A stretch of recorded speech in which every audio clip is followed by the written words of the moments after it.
live yet. I think we are. Yeah, there's usually a delay between Hangouts and YouTube, so you should be good to go.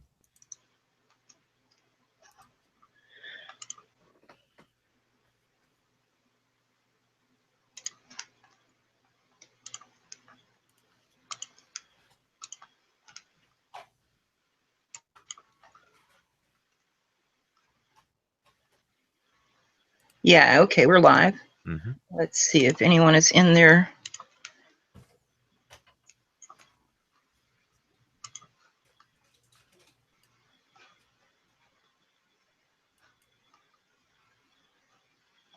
If you send me the link over Twitter, I'll just tweet it out myself. Okay.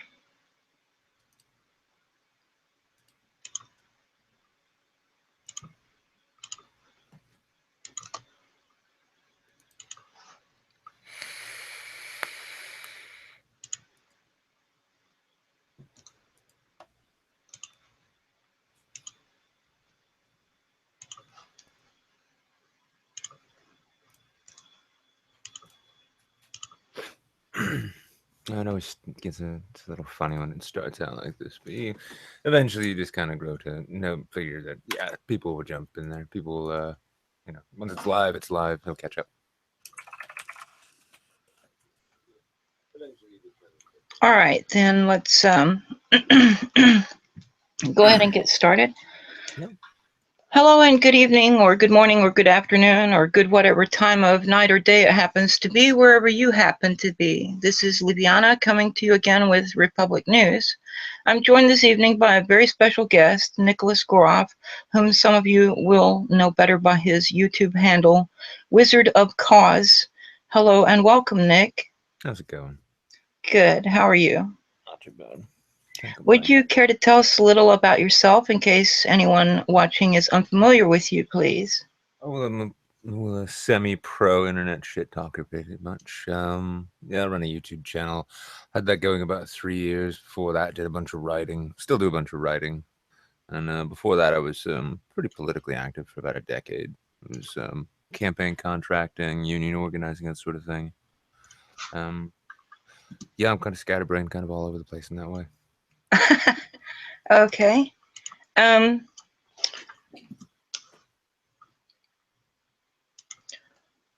right, thank you. So I've wanted to speak with you for some time. My boyfriend turned me on to your YouTube channel about 1.5 years ago, and I've been watching since then, as well as going back to watch some of your older videos. I find you to be very intelligent, well-read, and level-headed, and I think you have a perspective worth giving ear to.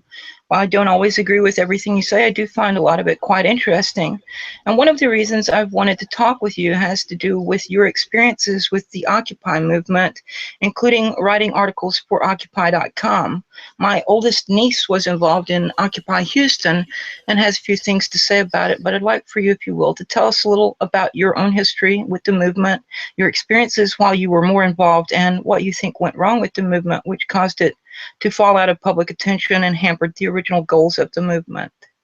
Well, I mean, I'll start off by correcting you with one thing. I'm actually woefully underread. I really need to get. I really have a lot of catching up to do on that side. But so my experiences with Occupy Wall Street. Now, it's important to know that Occupy.com itself isn't as if such a thing could be official as it was. It's it's a website run by an activist and supporter of the movement from back in the day, who's sort of tried to continue fighting his fight wherever he can. So just a differentiation, because there is there are Occupy Wall Street groups, and there's still all kinds of groups all over the place, and a lot of I'd say a lot of what went down ultimately to take the thing down had a lot to do with that. It was chapter by chapter, very little, if any, real worthwhile communications. Everything was it was admirably democratic in most places, but at the same time, because of that, once it started gaining attention, the messages about the central messages, which was originally about those being corporate influence and money's influence in politics and corruption and that sort of thing, it ended up taking a back seat to whatever sort of the pet causes that the day camper kids, and there's a term I used to use for people who would just, they'd show up during the day and wave signs and pretend to participate in things, and then they'd be the first to scatter if there was rumors police were coming, or they'd just show up just to advance their causes.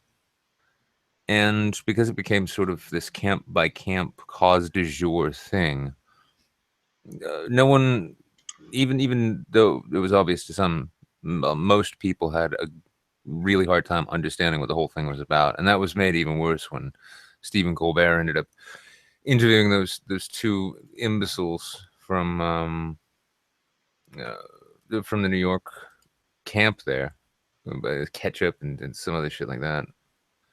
Yeah, and it was poorly managed because it wasn't managed, and it became just this grab bag for people who really wanted to just feel righteous and part of history, so they could run out. I remember in Boston, no ideas about mounting demonstrations against banks and lobbying firms, for instance. That was shot down in favor of things like drum circles and protests about the public transit fare hikes and things like that. And that was actually one of the first times I'd even seen somebody who could take a basic municipal issue and could twist it around to make it about them, because it was in Boston. I remember it was basically overnight. First, you start hearing people want to protest about bus fares, and then they really quickly turned it around to make it, oh, well, it's a racist policy because most of the people who ride the bus are people of color. Oh, god damn, really? You want to sink this whole thing now? I mean, the Boston police especially, they were very, very tolerant. They didn't, they weren't making any of those initial moves to like push anyone out or anything like that. And that still just couldn't stop them from imploding from within beneath the weight of their own self-righteousness. I would say too, I guess in a sense it wasn't really the first time I'd seen this sort of modern incarnation of the nightmare progressive, the social justice warrior type. I saw that actually starting to grow in the campaign field beforehand. And then when I got to Occupy, this was after I'd pretty much left the field, and I was sort of just, I'd show up at camps, I'd stay for a few days, I'd participate, I'd lend a hand, I'd study and take notes and get to know what was going on. I felt a bit like Jane Goodall observing the great apes, because I'd show up there, and my thinking was always, let's see what the amateurs are up to. So I've heard some people or read some people talking about how identity politics contributed to the weakening of the message or the agenda of Occupy in the beginning. So you mentioned a little bit about the social justice warrior and focusing on racism rather than the fact that the 1% control so much of the wealth and so forth. Even that quickly turned into a matter of like, oh, that's racist. Yeah, and this was, and even still, I mean, most of my examples are going to be out of Boston because that's where I spent the most time. But I mean, I remember they had like one or maybe two big tents with like a little mini sort of wire, not a wire fence, but just like a string around it, and signs all over saying "safe space." This is a sexual assault-free zone for women to come and be safe. And I'm thinking to myself, like, okay, yes, this does look like a Dark Ages peasant village right now. It's falling huts and tents. It's like a refugee camp. And with a few exceptions, I mean, there was a couple stories of sexual assaults at the hands of, I think it was homeless people, and then all of a sudden, every camp just turned into a feminist safe space, and the camps themselves became flooded with feminists and really intersectionalists and anybody who, as I said before, had some kind of cause that they wanted to sort of hitch up to the horses that were the Occupy movement. Well, they found just a ready home for their wagons everywhere they went.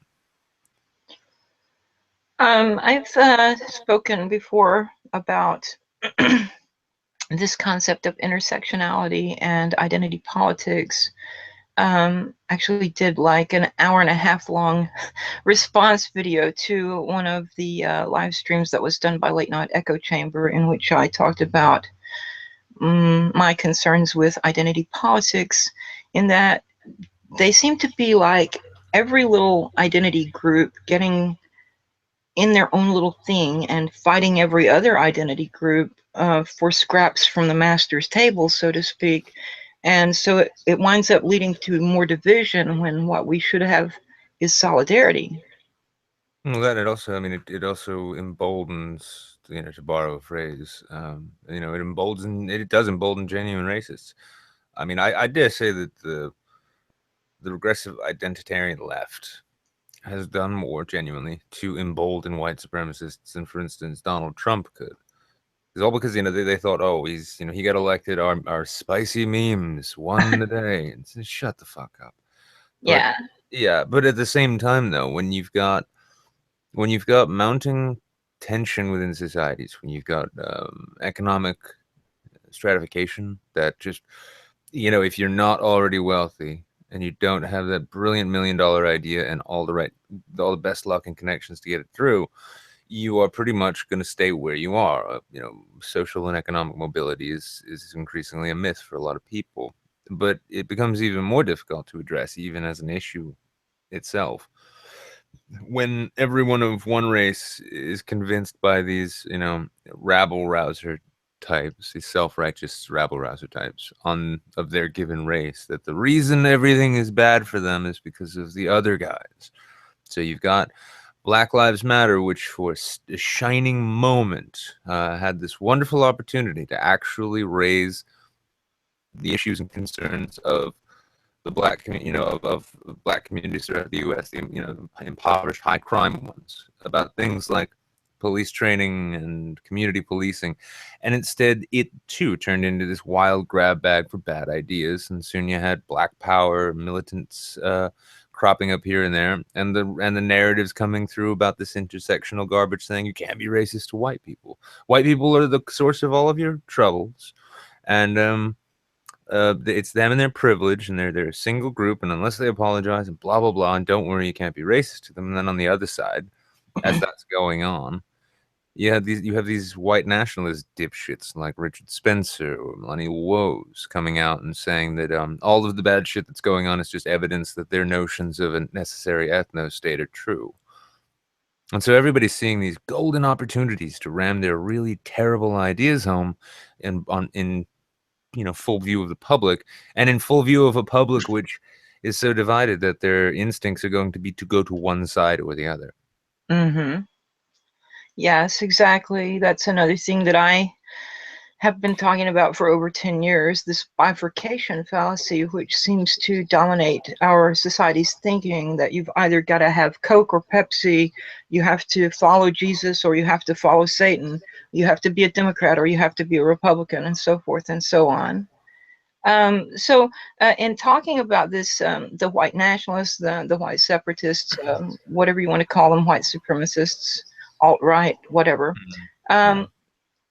this reminds me that in one of your more recent articles for Occupy.com, which you wrote at the end of February of this year, it was titled A Letter to the American Left, Antifa is Not Your Friend. And you followed this up with a somewhat related article near the end of March called First Up Against the Wall, How Witch Hunts Hurt the Leftist Cause. You also did readings of both articles on your YouTube channel. And the first sentence of the last paragraph of that first article is, I believe, very pertinent for leftists in the present moment. And you wrote, quote, if there is to be a strong opposition to today's new or renewed breed of ultranationalist, corporatist, militant conservatism, the likes of which many reflexively refer to as fascism, then it must be rooted firmly in the virtues and values of the Western liberal intellectual tradition of debate and civil action, and not the throes of wannabe revolutionaries espousing totalitarian maxims while claiming they cannot be governed, end quote. In the second article, you said some things which remind me very much of a piece I wrote last year called The Enemy Within, where, again, I developed this concept about the bifurcation fallacy and the underlying metaphysical worldview of monopolistic dualism. This idea that there is only one answer and there can only be one other option. Um, so I've also said, it also reminded me of some things that I've said late last year and early this year about the narrative that Russian hackers supposedly interfered with the US election in some way, as well as the fact that witch hunts are easier than addressing the actual issues which need to be addressed, that they are in fact examples of misdirection and distraction. In another article which appeared there, republished just this month from The Conversation, it also talks about Antifa and how to deal with neo-Nazis and takes much the same approach which you have, but does so from a perspective of how things went down in the Weimar Republic in the 1920s and 30s. Now, I will include links to all of these articles in the video description, so if anyone wants to go and check them out, they can. So I would like to ask you to talk a bit about Antifa here and explain why the actions of Antifa are harmful to the left, please. No, that's pretty simple. It's like it's like any other form of radicalism. Whatever supposedly good ideas, right? That might, the best of intentions as it was, become irrelevant because these people, they go from being, and then they openly say this, but they go from being reformers to aspiring revolutionaries. And the problem here is that most people, by and large, don't really seem to have a very, a very firm grasp in any sense of what a revolution often ends up looking like. So even if I'm just going to speak on from the perspective of a pragmatist, right? If you want to see some sort of socialist utopia of some kind, trying to to fight for it and win it by virtue of just being violent and destructive is never going to work. And the problem here, and I think it really, the radicalism we see today largely stems from many of the same sort of underlying problems that corrupt movements in general. It's that it becomes more about the feeling of righteousness than it does the actions or ideas themselves. People just, they want to be involved. They want to be revolutionaries. They want to change the world. And it doesn't help that we've got an entire generation that's been raised being told, you're going to change the world. And so, yeah, I mean, with all this, I mean, you want to look at any group of radicals. I mean, the left has to reject Antifa for the same reason that the conventional sort of conservative right needs to reject the alt-right. It's the optics are terrible, the ideas are terrible, and just like throughout Europe, at least in terms of like the buildup and such, the way things are going to go is that if radical factions are just going to continue to go to war against one another, then it's just going to continue getting worse until there's some kind of breaking point met. Now, in our case, I'd say we're not going to get quite like the years of lead were, simply because that there wasn't the same sort of robust security apparatus we have today. And so that'll just be an excuse for government to step in and take more power in terms of surveillance and monitoring people and all the sort of things that liberals used to be against post 9/11. With the Patriot Act and the like. And so Right. there's no happy ending if fringes and radicals like these are allowed to dominate the conversation. There's no good outcome of that. Right. So, yeah, I think one of the things that I see happening is a lot of the majority of the average voter seem to be, seeing all this violence, and they don't want to have any part of it. And meanwhile, you've got the Antifa people insisting that if you don't, approve them and endorse them, that you're some kind of fascist or Nazi sympathizer or a quisling. I've been called all kinds of things recently. Well, I mean, it's a really good way to gauge the intellectual depth of someone you're speaking with, though. It's not all that different than when like these, red hat MAGA types just enthusiastically sling the word cuck at anybody who doesn't think the way they do. And if that's really all you've got to fall back on, then you're kind of demonstrated that you're full of shit. or at your very best that you're lazy. Right. Okay, so and this may be a very short interview. Um, well, finally, I was going to ask you, you've been connected with Gamergate since the earliest days, and you've done live streams with some of the more well-known figures in the movement, like Sargon of Akkad and Mercedes Guerrera, among others. Would you please tell us how you came to be involved and how you would define Gamergate to someone who knew nothing about it or who knew only the narrative promoted by the video games media and subsequently by the mainstream media? Well, I mean, the moment they started parroting any of those points, it's sort of an obligation to say the exact words. Actually, it's about ethics and video games journalism. Right. That really is the cue to it, and it's funny because even within Gamergate, and this was sort of the crux of the rambling 40-minute video I did about it, which sort of began my time on YouTube. Before I explain how I fell into it, I'll say that Gamergate, like every other movement, and I'm starting to believe that this is just a universal reality within any political or social movement. It's that the factions which develop oftentimes will get at each other's throats about power, control, and definition. There were hardcores at the very, very center of the thing who stood by and espoused that the entire thing was solely about ethics and gaming journalism and ethics and journalism broadly. Then there were others, myself included, who did see it as sort of a front in what has been an ongoing culture war. Now, I came to it because as I was getting into just watching YouTube, I found the content and the sort of arguments I found on YouTube far, far more different than that you'd find in the mainstream press or throughout the media. And it was refreshing and it was engaging. And so after watching Karen Straughn's video about the disposable male, and then moving on to watch Random Accam's zany, hilarious shit, and then Sargon and so forth, just kept learning more about it. Just as I began to enjoy all of this content was when Gamergate effectively happened. And the immediate circling of the wagons which took place on the part of the gaming press, not just to defend their own honestly and rightfully shitty name, but also to show to virtue signal as to what good feminists they all were by circling the wagons around this one duplicitous charlatan, Zoe Quinn. To see all that play out exactly the way I had been seeing like the men's rights movement being shit on anytime they said or did anything, and it all seemed just so similar that it was on the one hand fascinating to me and entertaining at the same time. And then even throughout that, it was it was a very interesting sort of movement, and a lot of very good friendships are forged through that. I know some people have actually gotten married after meeting through that movement. Like you see that in a lot of campaigns sometimes too.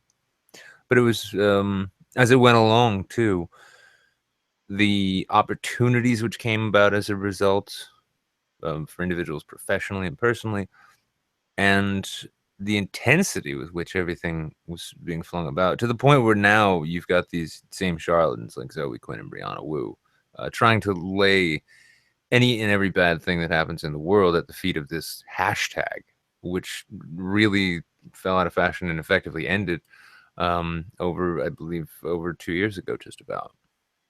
So with all of that, yeah, I mean, I couldn't help but find it fascinating, couldn't help but follow it. In fact, my beer column, when I was a beer critic for 2 years, that all started because of Gamergate, actually.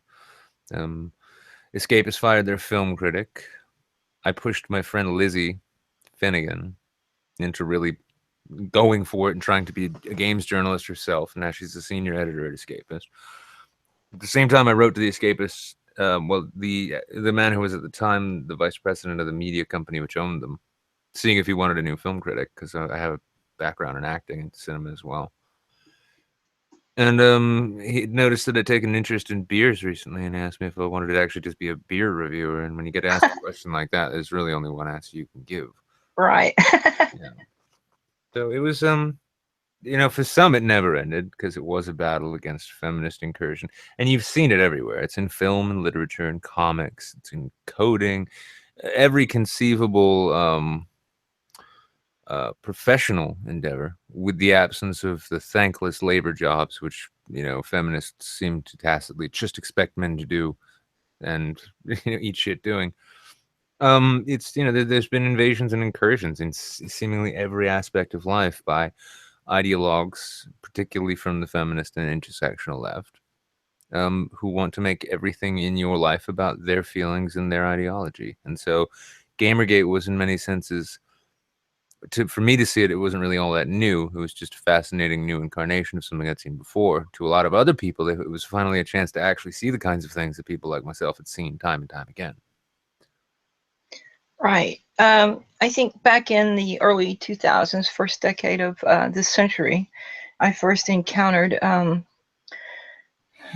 what would eventually be called political correctness gone mad, with people who were trying to redefine the idea of political correctness in such a way that anyone who disagreed with any part of it, or offered even constructive criticism, or, you know, even asked a question, a sincere question, was immediately branded as a racist and a sexist and a homophobe and all this sort of thing, which you know, seems to have carried over into what is now called social justice warriors, or the regressive left, or the term that Liana Kersner coined, outrage warriors, which I think is a very good label for them.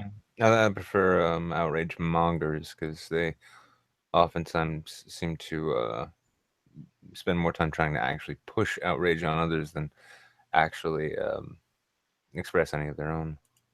Mm.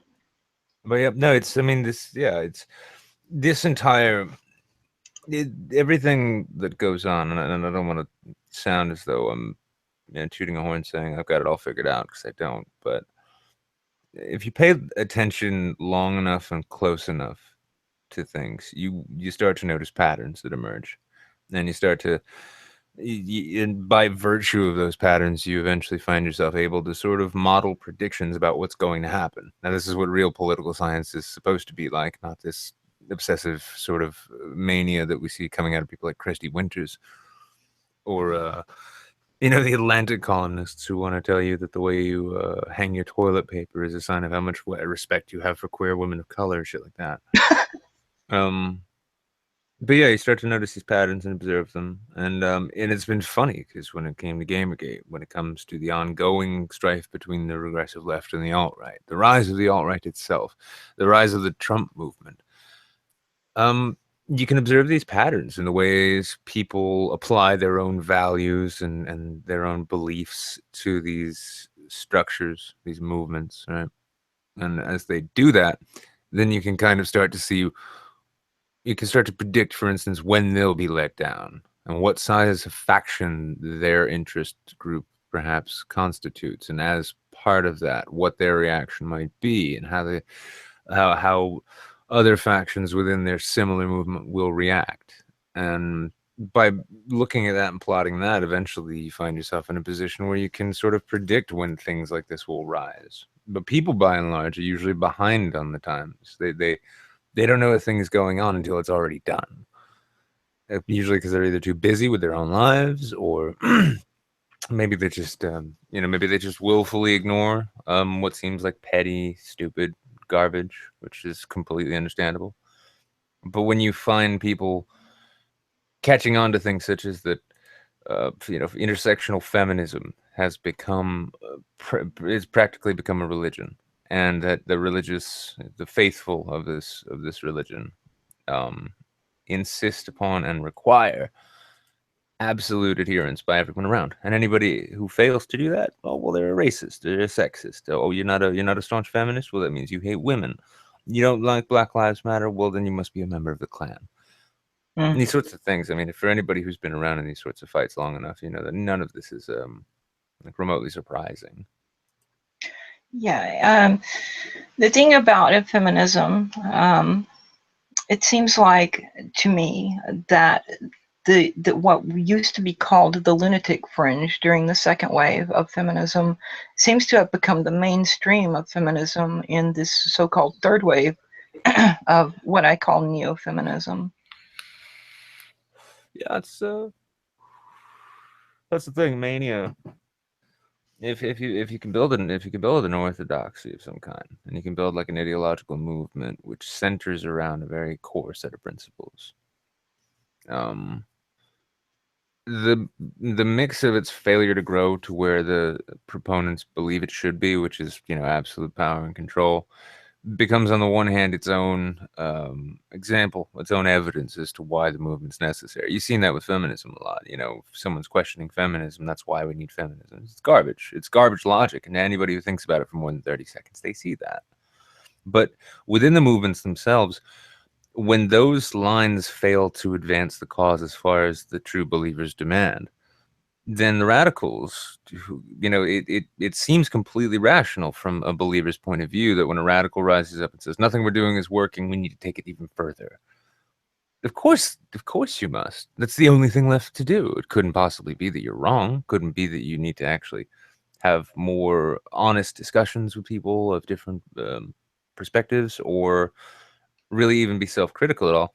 It's simply got to be that the enemy is at it again, that those bastards, and we need to fight them even harder. And maybe that means acting unethically. Maybe that means acting dishonestly or duplicitously, and maybe that means hurting people, because it's, at the end of the day, it's all in the name of the greater good.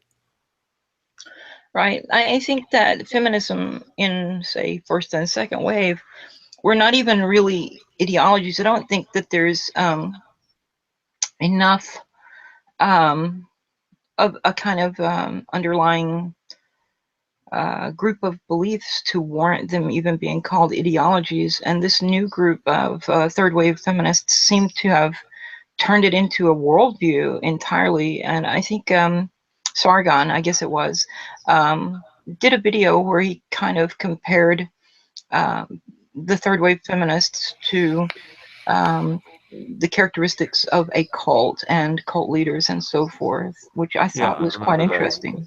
Yes, I think it's like the anatomy of a cult or something like that. Mm-hmm. It's absolutely. I mean, that's absolutely the case, and it's a funny thing when you get into atheist versus theist debates, right? One thing that you usually from the Catholics love to bring this up more than anyone else, it seems. But they say that no, so many atrocities have been carried out by godless atheist regimes. Now, Hitchens was always fond of pointing out that to call them atheist in the strict sense that they don't believe in a god is perhaps true, but in those cases, what happens is that the god character, I think if I'm not mistaken, what Peterson likes to refer to as the father,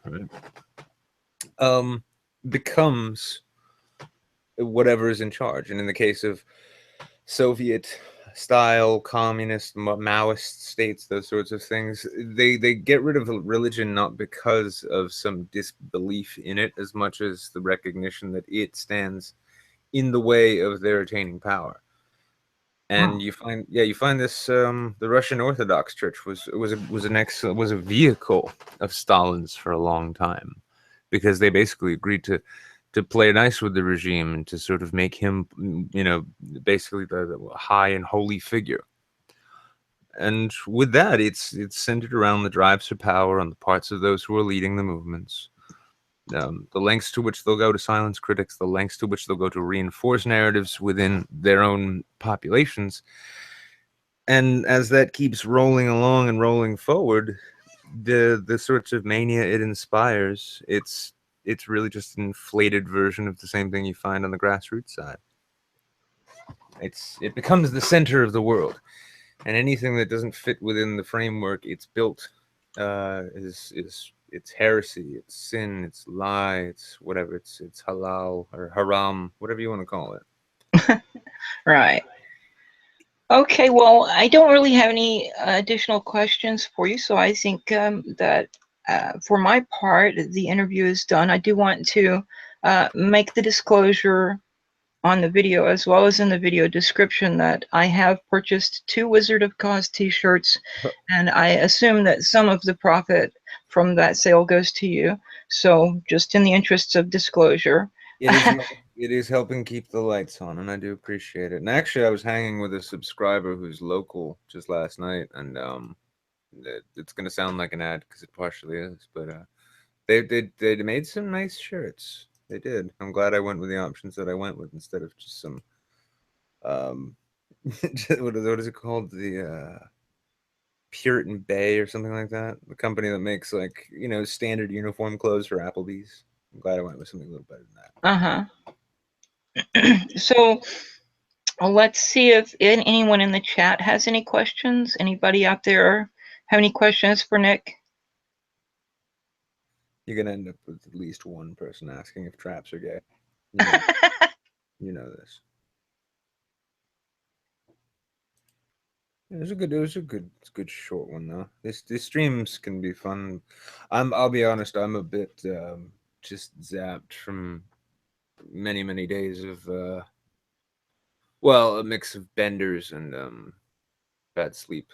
But yeah, it's nice too when you have these sorts of things. There, look, there they are. Yeah. Yeah, when you have these sorts of, you know, shorter form conversations, it makes them rewatchable from my experience. Right. So yeah, we do have the question from two people: are traps gay? Yeah. I defer to Lacey Green. Depends on how you feel after you're done. I would say you have to define the word traps, because I've seen like 3 different definitions and I'm never sure what people are talking about. Flat out. The standard and singular and only meaningful definition of a trap is it's a pre-op transsexual who's very passing and goes usually for guys, or I guess you could have them, you know, I guess you could have female traps too, but typically it's somebody who's dressed very convincingly like a very attractive member of the opposite sex, and that it isn't until the pants come off that you find out what you're actually dealing with. Mm-hmm. Now, even people who end up just saying, well, like, you know, I think Jeff puts it best when it comes to, if it was Andy Warski, for instance, as soon as the pants came down, he saw a dangling bit of wedding tackle. He probably just started applauding for a little bit and then shrug and get it over with. Now, Lacey's conviction on that is that if you have sex with a trap, afterwards, if you look fondly on having sex with what looked to be a very attractive woman, that's not necessarily gay. If you had a grand old time going to town on that man's rod, well, it's a little gay. Yeah. But hey, that's your thing. Actually, I have a friend who has a trap wife. You're breaking up a little bit there. Oh, my connection probably. Hold on a second, I'll be right back. Is there a live stream of the birth of Kekistan? I don't know. There we go. Yeah, that's better. Yeah. Yeah, so with them, yeah, and I did actually just see, I think they only have iPhone cases at the moment, at least with Teespring, but I'll take a look and try and find a way to make an Android case, because I don't even use an iPhone. I have got an Android myself. So yeah, that's some good product placement in the end there. So anybody got any additional questions? I think so many of these are probably my own subscribers. They know most of what I end up saying. Is there a live stream of the birth of Kekistan? No, and I have no idea. That it was just jokes in the Skype group.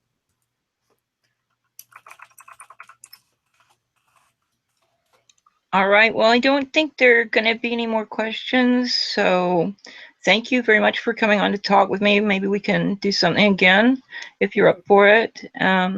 Nicholas Goroff, also known as Wizard of Cause, ladies and gentlemen. Until next time, have fun, but stay safe.